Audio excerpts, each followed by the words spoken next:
Hello everybody, my name is Alex and we're going to go through Mina protocol.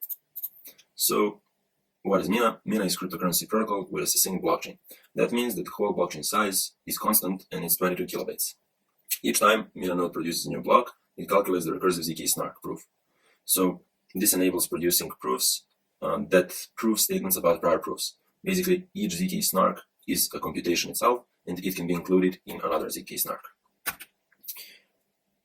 In most blockchains, size grows linearly with the number of users and transactions.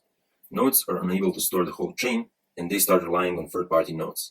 This leads to centralization. Mina protocol replaces the blockchain with an easily verifiable proof or recursive snark. It enables constant time for verification of a historical ledger. We already talked about verification or re-execution during the last assignment. So this approach enables us to preserve privacy, scalability, and decentralization. In Mina, we have three main network roles. We have verifiers, block producers, and snarkers. Verifiers download zk snark and then verify it really fast. Block producers, they're similar to miners or stakers in our protocols. Basically, they produce blocks and they're rewarded by the protocol with block rewards or fees that users pay. For each transaction that is included in block producers need to calculate or to compute zk snark. They can do that by themselves, or they can ask snarkers to produce zk snarks. These snarkers place a bid, and then block producers can choose which snarker will compute the proof. So if you guys want to run your own node, that's pretty easy. You just need to satisfy some hardware requirements, generate key pair, and then connect to the network. You need to expose this port. You can sign transactions locally if you're running your own port or off-chain, and then forward them to the remote node. There's also a Docker setup possible. So what is the Mina consensus mechanism? Mina uses an account-based model, as in Ethereum, instead of UTXO, as in Bitcoin. And the consensus is called Ouroboros Samisika proof of stake, which is similar to Cardano's consensus with slight changes. Each epoch consists of 7,140 slots, and in each slot a new block is produced. After every epoch, stake is recalculated because new users could join the network. On this blog, you'll find very good explanation about consensus mechanism. There's also a YouTube video for it. So basically, this is the image for that from that blog, and I'll try to briefly explain how it works. So we can compare it to the game of darts, where the dart can land anywhere with equal likelihood.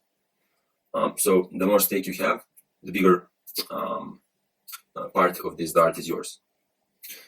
So throwing a dart is actually executing VRF, or verifiable random function, and that verifiable random function actually gives the security to the whole protocol.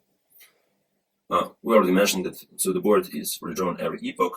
That basically means that the stake is recalculated after every epoch. We have two types of forks. This short-range fork, it happens when the multiple block producers produce the block during the same slot. So every slot, one block is produced.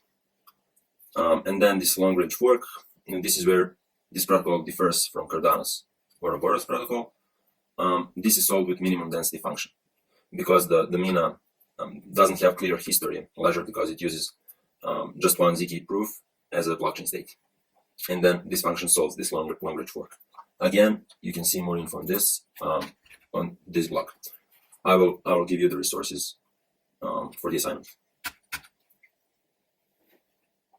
So let's talk a bit about zkApps on Mina.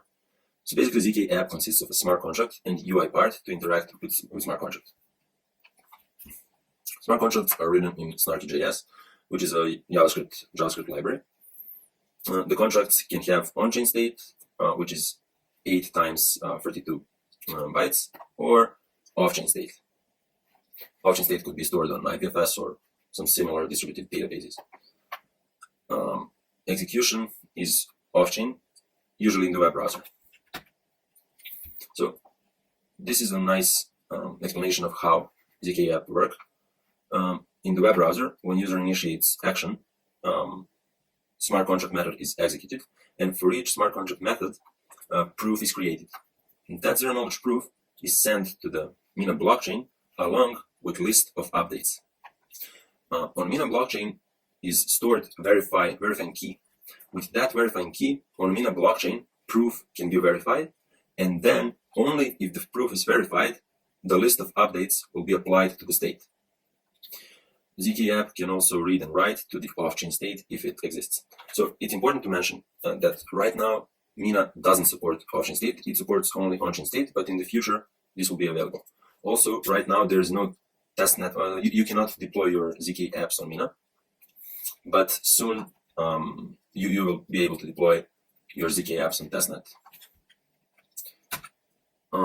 This is the zkApp transaction model. So basically every transaction consists of a sequence of authorized predicated updates. So basically authorization is with signatures or snark proofs, and then predicates are actually constraints that the transaction needs to satisfy in order to execute. For example, it would be nonce value to prevent double execution of the same transaction.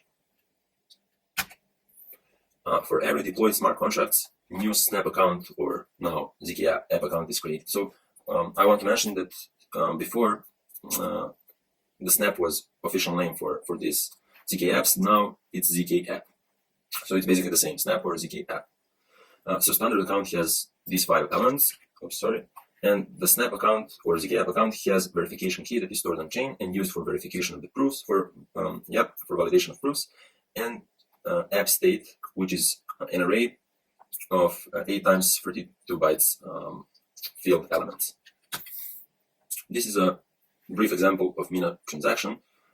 We can see that we have proof, then public key of the sender, public key of the receiver, and this red zone is actually a predicate or constraints that this transaction needs to satisfy in order to successfully execute.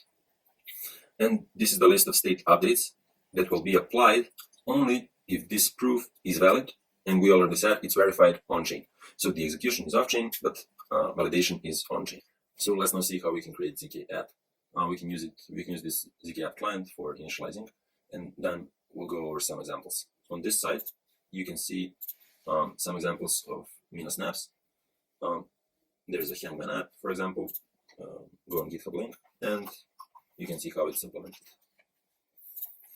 So let's just try to create our own app. I already did that with the use of this zk client tool, zk project, and then the name of your project. It will initialize the template, the Git repo. It will install snarky.js for you. And here's the project setup structure. So there's already configured test environment and all that you need to start. Here is the hello world example. We import some dependencies from snarky.js, and in order to write a smart contract, you need to extend this smart contract class. Field is the main type of snarky.js. It's similar to U256 in Ethereum. You declare state value with this state keyword, and state is public by default unless you specify the commitment to the state. Constructor initializes the state and also initial balance of smart contract. So this add in place function and sub in place are used to create simple payments. We'll see that in a bit. In this example, the idea is to update the value x with its square. Here we assert just to check if this provided value is the actual square of x. So we get the value from the blockchain. This needs to be async because we're fetching from the blockchain, and then we're just setting the new value for x. Method parameters can only be field-like types, and in order to use some non-field elements as parameters to the function, you need to specify with the prop keyword. So you can see here, for example, we have rollup state as a parameter to this constructor function, and we need to specify this prop keyword. So for example 1, here we do the same, we just update with the cubed value of the state, x. When we run this function, we first set up local blockchain environment. We mentioned that right now you can deploy your dApp on testnet, but you can set a local blockchain environment, create 2 test accounts, and each Snap account needs to have its key pair. The initial state is free, and here we deploy the Snap, then we update the Snap with the cube value, it will pass because the 27 is cube of 3, and this will fail because 70 is not cube value for 27. So let's, for example, run this. Run hello world. So we run this hello world example, and you can see initial state was 3. Here we update it to 9, which is correct. 9 is the square of 3. And then this second update will fail, as you can see here, because 109 is not the square of 9. Here you have a few more examples for hashing the value with the Poseidon hash. Snarky.js only supports Poseidon for now, right now. And this is example of multiple hash n times with Poseidon hash. We use recursion here. Mina doesn't have zk oracles yet, but they're planning to implement them soon. Basically, they're used to enhance the utility of zkApps by providing real-world data to them. In order to get that real-world data, we can use zk oracles, and then we can create proofs using data from zk oracles, which will allow us to do certain operations without revealing our privacy information. That's important. So we want to keep privacy and leverage real-world data in decentralized apps. And one example is if we want to prove that we are over 21 years old, we can get a record from a trusted third party using zk oracle, and then we can use that data to create a proof. So with this proof, we can prove that we are about 21 years of age, but without revealing how old we are. And for the end, I want to show you the useful materials that you can use. So this repo is pretty good. You have here all info that you need, resources about zk client, intro videos for snaps and Snarky.js, Mina workshops, and also the slides of presentations. So check this out. Also, you have some examples of Mina zkApps. And of course, you should check out this official documentation. It's pretty good. You have technical papers here, reference for Snarky.js. So here you can see all the types, hash functions, variables, and so on.